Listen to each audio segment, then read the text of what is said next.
Perkenalkan, saya Dana Putri Safera dengan NIM 2019-730-124.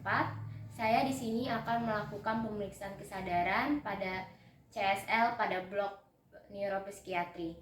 Saya akan melakukan observasi terlebih dahulu pada lingkungan sekitar pasien, di mana kita juga harus melihat apakah pasien menggunakan tracheostomi, apakah pasien menggunakan pipa endotrakeal, apakah lingkungan pasien juga baik pada saat melakukan pemeriksaan kesadaran. Kita juga harus memastikan area sekitar tidak bising. Selanjutnya saya akan melakukan pemeriksaan kesadaran clinical reasoning pada blok neuropsikiatri. Dalam skala Glasgow, kita mempunyai karakteristik pada GCS 15, di mana yang pertama yaitu pasien dapat membuka mata secara spontan, yang kedua di mana pasien dapat mengikuti perintah pemeriksa, yang ketiga orientasi terhadap waktu, tempat, orang, dan nama secara baik. Lalu apabila pasien mengalami kelumpuhan ekstremitas, kita dapat meminta pasien untuk membuka mulut, menjulurkan lidah, dan dapat mengedipkan mata. Mas, dengan nama siapa Mas? Mas tahu sekarang lagi di mana? Kesini Mas sama siapa tadi? Sakdam, bisa buka matanya Mas? Mas.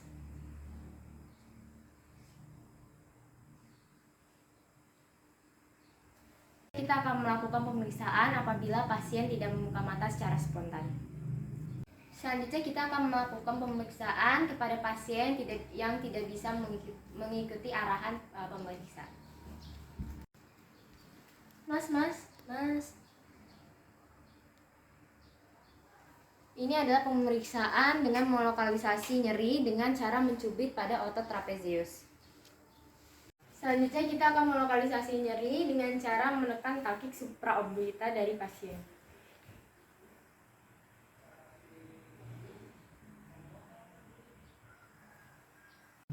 Apabila pasien juga belum sadar, kita juga dapat melakukan lokalisasi nyeri dengan cara menekan pada bagian sternum pada pasien.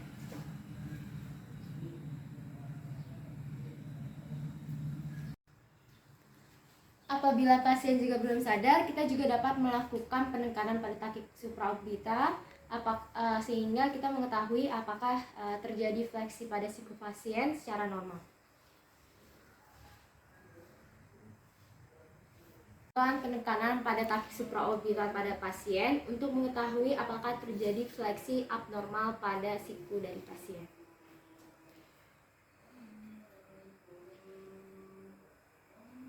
Selanjutnya kita akan melakukan penekanan juga pada kaki supraorbital untuk mengetahui ada tidaknya retensi pada lengan.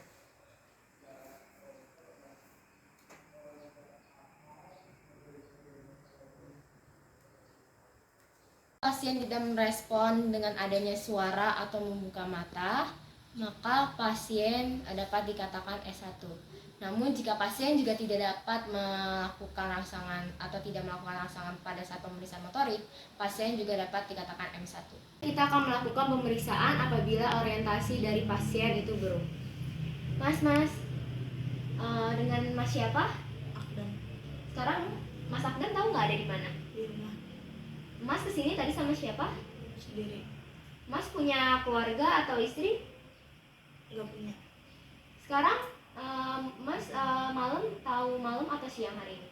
Siang. Dapat melakukan penekanan pada atau menyentuh dahi pada pasien. Mas.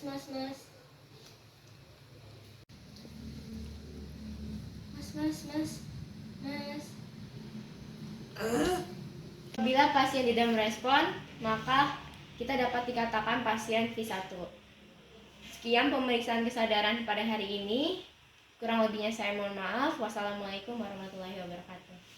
Assalamualaikum warahmatullahi wabarakatuh. Perkenalkan, saya Dana Putri Safera dengan NIM 2019-730-124. Saya di sini akan melakukan CSL pemeriksaan rangsangan meningeal untuk memenuhi persyaratan pada blok neuropsikiatri. Pertama-tama kita akan melakukan pemeriksaan kaku kuduk, di mana saya akan mengetahui ada tidaknya tahanan pada retensi leher pada pasien. di mana kita meletakkan tangan kanan dari pemeriksa di bawah kepala pasien dengan cara kita juga harus memindahkan bantal yang digunakan pasien atau tidak menggunakan, di mana pasien tidak menggunakan alas sama sekali pada kepalanya.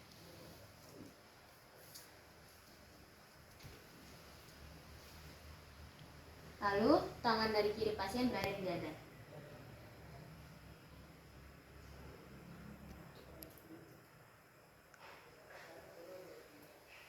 Selanjutnya kita akan melakukan tes Brudzinski, di mana tangan kiri dari pemeriksa ada di bawah kepala dari pasien dan tangan kanan dari pemeriksa ada di dada pasien. Kita akan melihat adanya retensi atau fleksi pada sendi lutut dan panggul dari pasien. Apabila terjadi maka dikatakan positif, apabila tidak dapat dikatakan negatif.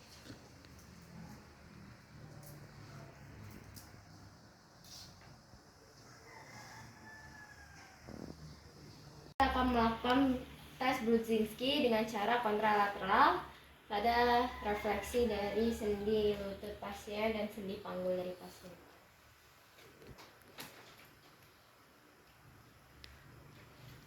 Kita dapat melakukan dari salah satu sendi tungkai dari pasien.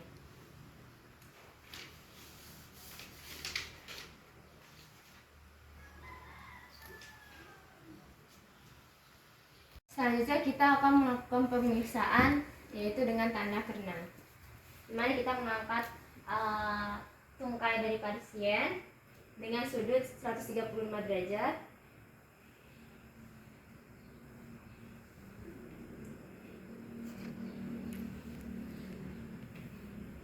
Untuk mengetahui fleksi pada sendi lutut dan sendi panggul dari pasien. Apabila pasien tidak dapat difleksikan pada sudut lebih dari 135 derajat, maka dapat dikatakan positif. Selanjutnya kita akan melakukan pemeriksaan dengan tanda Lesage, di mana tungkai pasien kita arahkan pada sudut 70 derajat. Kita dapat melakukan dari salah satu dari tungkai pasien. Apabila terjadi nyeri radikuler dan tidak dapat diarahkan pada sudut 70 derajat, maka pasien dapat dikatakan positif pada pemeriksaan tanda Lesage. Terima kasih pada pemeriksaan pada hari ini. Kurang lebihnya saya mohon maaf. Wassalamualaikum warahmatullahi wabarakatuh. Assalamualaikum warahmatullahi wabarakatuh. Perkenalkan, nama saya Dana Putri Sapera dengan NIM 2019-730-124. Saya di sini akan melakukan CSL pada blok neuropsikiatri, di mana melakukan pemeriksaan refleks fisiologis. Yang pertama, kita akan melakukan pemeriksaan refleks pada bicep. Kita akan melakukan pemeriksaan refleks bicep, di mana kita posisikan pasien pada posisi berbaring terlentang. Lalu kita melakukan di mana lengan pasien posisikan pada sedikit pronasi dan semifleksi.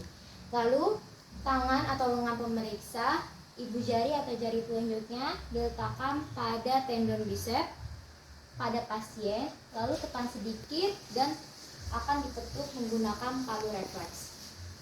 Maaf, Mas, boleh tangannya dipetuk sedikit. Maaf ya. Pertama kita tekan dengan lembut terlebih dahulu, lalu kita ketuk dengan palu refleks. Dilemaskan saja.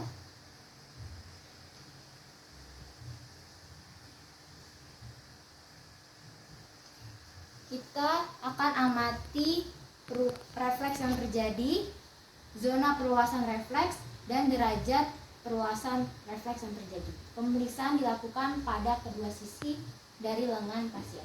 Dan selanjutnya kita akan tekan terlebih dahulu, lalu kita ketuk menggunakan palu refleks pada tendon bicep.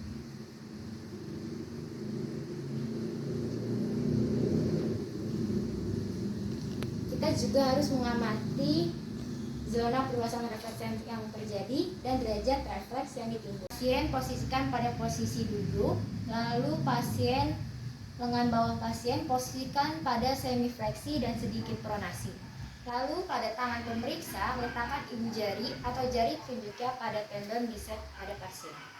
Boleh diletakkan tangannya, Mas? Pertama, kita tekan terlebih dahulu pada tendon bicep, lalu kita tekuk.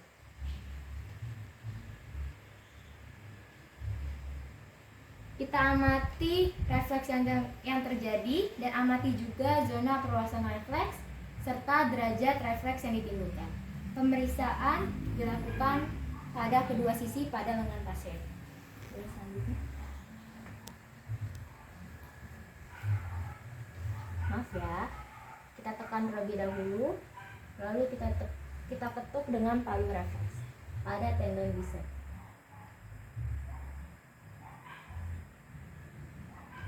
Kita amati juga refleks yang ditimbulkan serta perluasan zona refleks yang ditimbulkan dan derajat dari refleks yang ditimbulkan. Pemeriksaan refleks pada tendon tricep, di mana kita meminta pasien untuk pada posisi berbaring terlentang, lalu tangan pemeriksa meletakkan tangan pada tendon tricep dari lengan pasien, di mana kita akan mengetuk atau menekan lebih lembut di tepat pada tendon tricep, namun dengan insersinya di atas sedikit pada oleh krana. Boleh sebentar, Mas ya. Kita akan menekan lembut terlebih dahulu, lalu kita ketuk menggunakan palu refleks.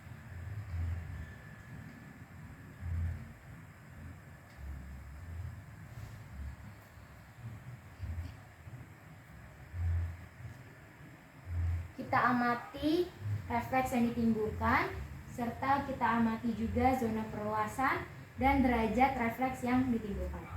Pemeriksaan dilakukan pada kedua lengan sisi pasien. Boleh selanjutnya, Mas? Kita lakukan pada tendon tricep dengan sedikit insersinya di atas oleh krana.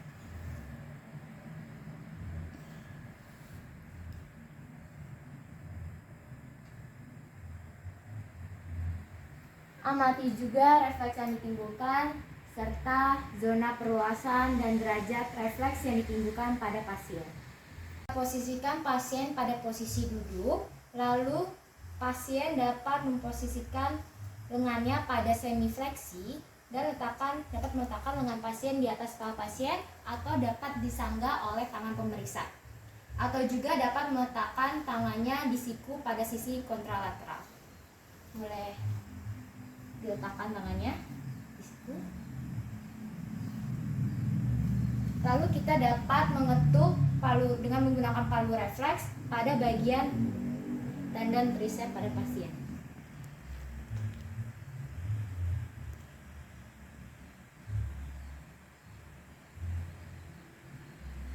Kita lakukan pemeriksaan pada kedua sisi.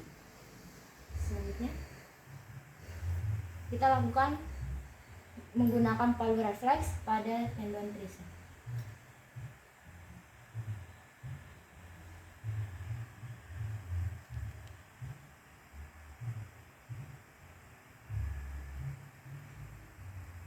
Kita amati refleks yang ditimbulkan, serta kita juga dapat mengamati zona perluasan refleks dan derajat refleks yang ditimbulkan pada saat pemeriksaan pada kedua lengan sisi pasien. Selanjutnya, kita akan melakukan pemeriksaan brachioradialis, di mana kita memposisikan pasien pada posisi duduk dan kita meletakkan lengan pasien pada posisi semifleksi dan semipronasi, di mana pemeriksa meletakkan jari telunjuk atau jari jempolnya di atas processus sclerodeus pada pasien. Lalu kita ketuk menggunakan palu refleks. Boleh letakkan. Boleh maju ke arah sana.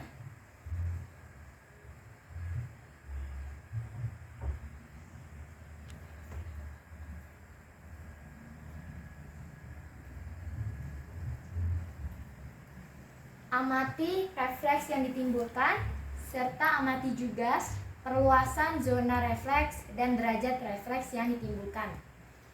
Kita lakukan pemeriksaan pada kedua sisi dari lengan pasien. Boleh tekan lagi.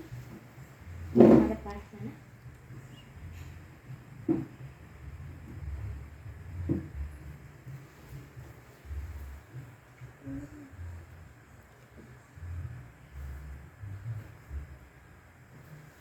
Amati refleks yang ditimbulkan serta zona perluasan refleks dan derajat refleks yang ditimbulkan pada saat pemeriksaan. Serta amati refleks yang terjadi di mana terjadi refleks versi siku dan sedikit supinasi pada telapak tangan.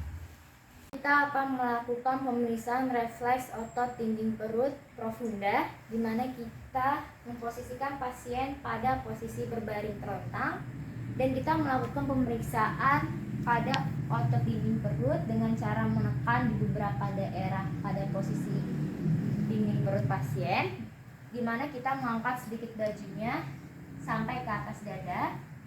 Lalu kita dapat melakukan pemeriksaan dengan cara mengetuk dengan menggunakan palu refleks, di mana kita mengetuknya di atas jari pemeriksa. Saya ketuk ya Pak.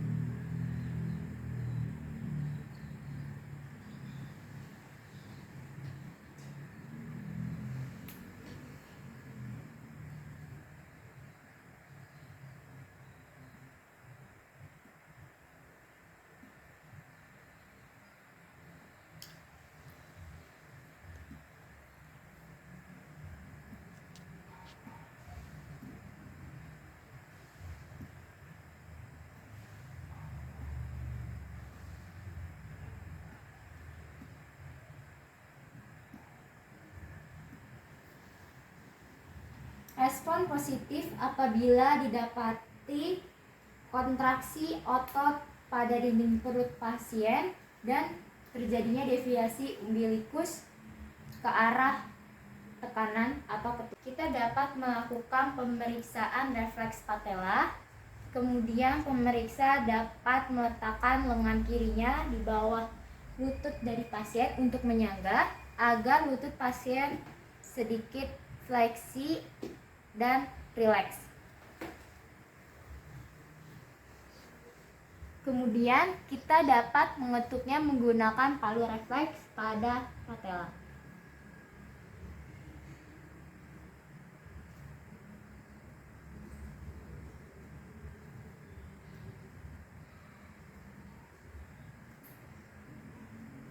Amati respon refleks yang terjadi dan perluasan zona refleks yang ditimbulkan serta derajat refleks yang ditimbulkan. Pemeriksaan dilakukan pada kedua tungkai pada pasien.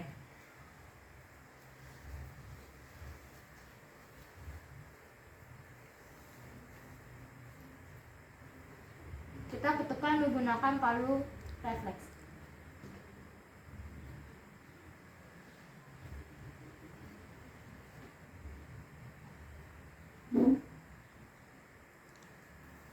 Amati refleks yang ditimbulkan serta zona perluasan refleks dan derajat refleks yang ditimbulkan pada saat pemeriksaan. Jangan lupa untuk melakukan pemeriksaan pada kedua sisi pada patella pasien. Selanjutnya, kita dapat melakukan pemeriksaan refleks patella, di mana pasien posisikan pada posisi duduk dengan kaki menggantung. Lalu kita dapat melakukan pemeriksaan di mana kita dapat menjelaskan prosedurnya terlebih dahulu pada pasien untuk mengaitkan kedua tangannya. Dikaitkan kedua tangannya. Lalu di mana tangan kiri pemeriksa berada di atas otot quadriceps femoris dari pasien. Dan kita akan mengetukkan pada otot tendon patella pasien sambil memberi aba-aba pada pasien untuk menarik kaitan tangan pasien. Di mana kita mengetuk menggunakan palu refleks. Dan jangan lupa untuk meminta pasien sambil melihat ke depan ya Pak. Kita memberikan aba-aba pada pasien sambil mengetukkan pada otot patella atau tendon patella pasien. 1, 2, 3. 1, 2, 3. 1, 2, 3. 1, 2, 3. 1, 2, 3. Lakukan pemeriksaan pada kedua sisi tungkai pasien atau pada kedua sisi otot atau tendon patella pasien sambil memberikan aba-aba pada pasien untuk melihat ke depan ya Pak. 1, 2, 3. 1, 2, 3. 1, 2, 3. 1, 2, 3. 1, 2, 3. Amati refleks yang ditimbulkan serta zona perluasan refleks dan derajat refleks yang ditimbulkan pada pasien. Jangan lupa untuk melakukan pemeriksaan pada kedua sisi dari tendon patella pasien dan amati refleks yang ditimbulkan pada kedua sisinya. Lakukan pemeriksaan refleks pada Achilles, di mana kita memposisikan pasien pada posisi berbaring terlentang, lalu kita meminta pasien untuk membuka sedikit kakinya dengan posisi abduksi serta rotasi eksternal dan lutut fleksi, di mana tangan kiri pemeriksa berada di plantar pedis pasien. Lalu kita dapat mengetuk menggunakan tangan kanan pemeriksa dengan menggunakan palu refleks. Sedikit buka ya Pak.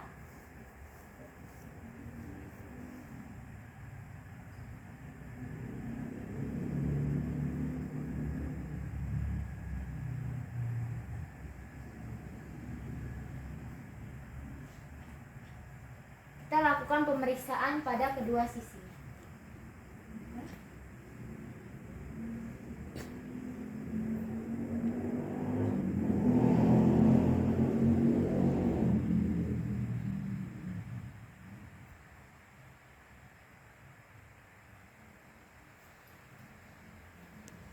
Lalu kita amati refleks yang ditimbulkan serta zona perluasan refleks dan derajat refleks yang ditimbulkan pada kedua sisi tendon Achilles dari pasien. Kita akan melakukan pemeriksaan patologis ekstremitas bawah. Yang pertama, kita akan melakukan pemeriksaan tanda Babinski, di mana menggunakan ujung dari palu refleks, di mana kita atau pemeriksa menggoreskan ujung dari palu refleks ini di bawah kulit dari telapak kaki pasien, dari sisi lateral metatarsal serta plantar pedis pada pasien sampai atau berakhir di bawah ibu jari pasien.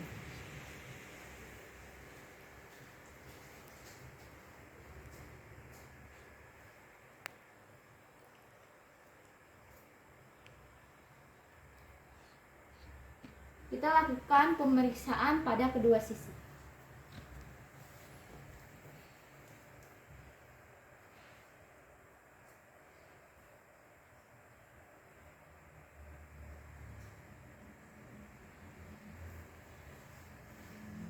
Respon positif apabila didapati dorsifleksi pada ibu jari dan abduksi pada jari-jari lain pada pasien.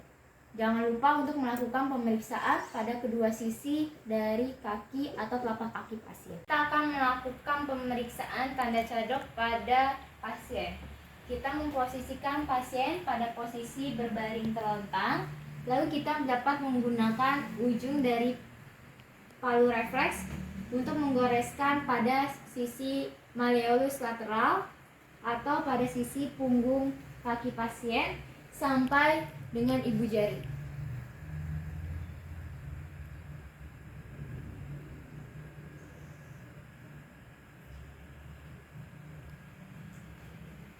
Kita lakukan pemeriksaan pada kedua sisi pasien.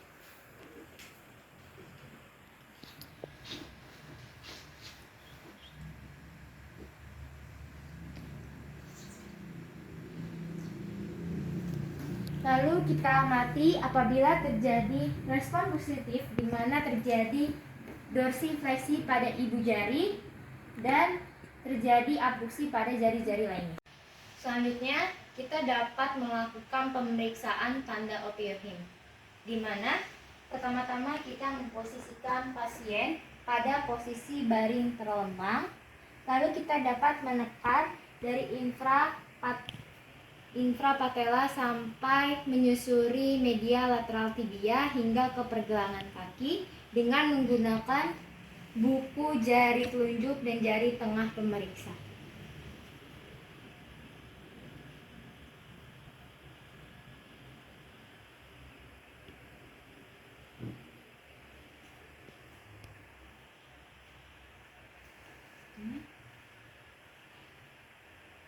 Pemeriksaan dilakukan pada kedua sisi dari infrapatella hingga menyusuri media lateral tibia dari pasien.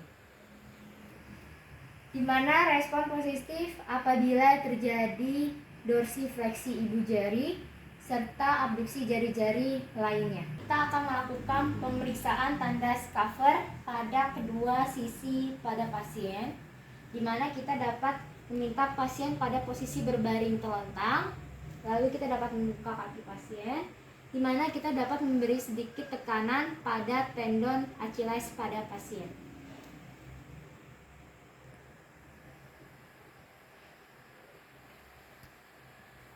Lalu bola yang sebelahnya.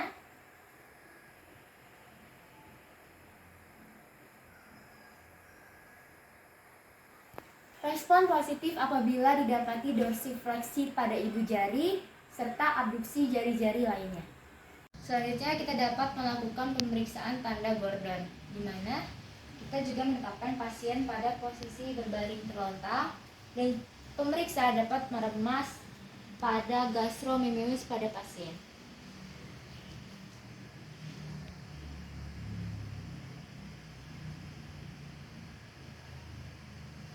Kita lakukan pemeriksaan pada kedua sisi.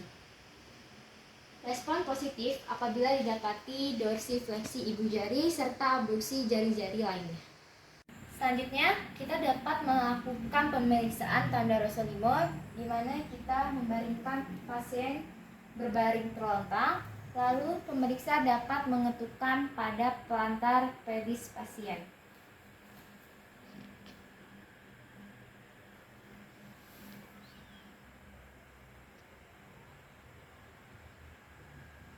Kita lakukan pemeriksaan pada kedua sisi pasien.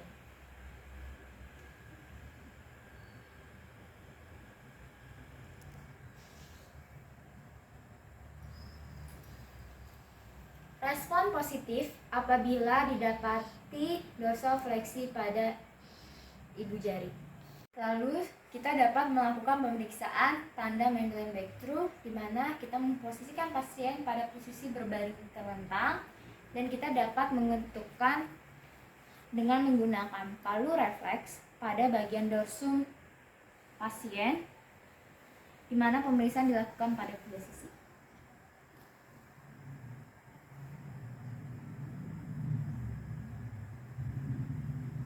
Kita lakukan pemeriksaan pada kedua sisi pada dorsum pasien.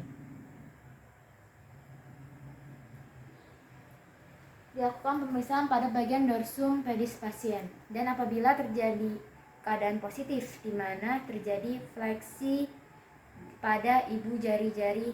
Apabila terjadi respon positif, maka akan terjadi plantar fleksi pada jari-jari lainnya.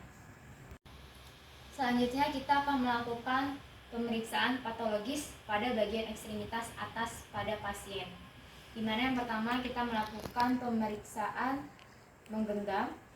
Pasien diposisikan pada posisi duduk, di mana pemeriksa meletakkan tangannya pada telapak tangan pasien di antara jari telunjuk dan ibu jari atau jari tengah pada pasien.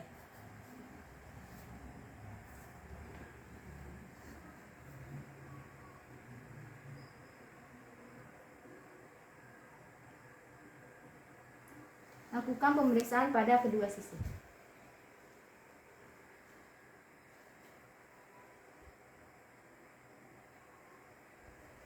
Respon positif apabila pasien langsung menggerakkan tangannya untuk menggenggam. Selanjutnya kita akan melakukan pemeriksaan tanda palmomental, di mana pasien pada posisi duduk dan pemeriksa menggunakan benda tumpul pada bagian palu refleks untuk menggoreskan pada telapak tangan bagian tenar pada pasien.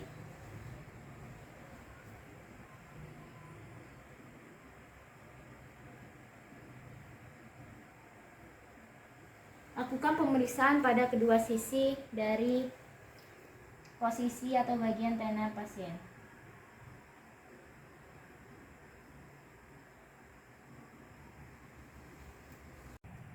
Respon positif apabila didapati bagian otot mentalis dan orbicularis oris yang menyebabkan pada bagian pipi sekitar mulut mengkerut dan dapat pula menyebabkan elevasi di sekitar mulut. Kita akan melakukan pemeriksaan tanda Hoffmann dan Trommler. Posisikan pasien pada posisi duduk, lalu kita dapat sebagai pemeriksa dapat memegang tangan pasien pada posisi pronasi. Lalu pemeriksa dapat memegang jari tengah pasien dengan menggunakan jari telunjuk dan jari tengah atau ibu jari dan jari telunjuk. Lalu dengan ibu jari, pemeriksa menjentikan dengan cepat.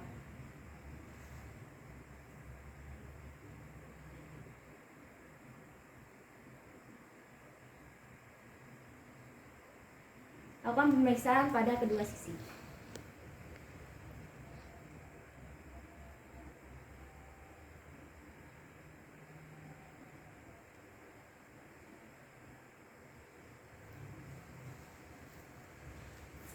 Apabila terjadi respons positif, maka akan terjadi fleksi jari-jari lainnya dan abduksi pada ibu jari. Pemeriksaan Trommler. Kita posisikan pasien pada posisi berduduk, lalu pemeriksa memegang jari tengah pasien sehingga jari pasien menggantung dan menggunakan jari tangan lainnya. Pemeriksa mengetukkan jari tengah pasien dengan cepat.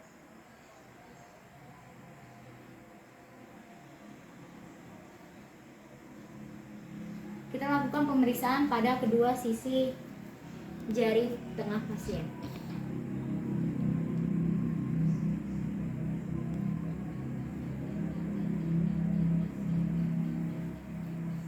Respon positif apabila didapati fleksi jari-jari tangan dan abduksi pada ibu jari.